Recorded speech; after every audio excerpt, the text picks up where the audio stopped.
Apple 200 টাকা KG. এমন apple আবার 200 টাকা, একটু কম সম হয় না? একটু কম নাও। আপেল 200 টাকা কেজি একদম, কম হবে না। কম হবে না তাহলে? আপেল ভালো হবে তো? একদম একদম ভালো। একটা খায়া দেখি তাহলে।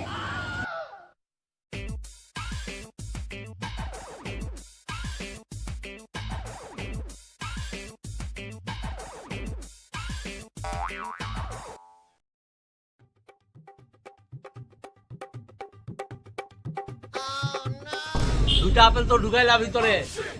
তোমার আপেল বেশি ভালো না, মিষ্টি না। হ্যাঁ, নিব না, আমি যাই না। কি ব্যাপার?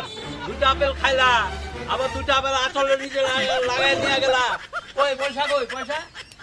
কিসের পয়সা? তোমার আপেল ভালো না, তুমি কইলেই হবে নাকি? কিসের পয়সা দিব? কোনো পয়সা টয়সা নাই। কিরকম মহিলা আপেল খায়া গেল, পয়সা দিল না। পয়সা দিব না, আপেল ভালো না, আমার পয়সা দিব। মহিলাটা কি করতে করতে গেল? হ্যাঁ? কি হয়েছে গো? কি হয়েছে? ওই দোকানের আপেল ভালো না। হ্যাঁ, দুইটা খাইছি, কয় দুইটা খাইছি, লুকাইছি বলে। ভালো না হলে আমি টাকা দিব নাকি? টাকা দেওয়ার জন্য চিল্লাইতেছে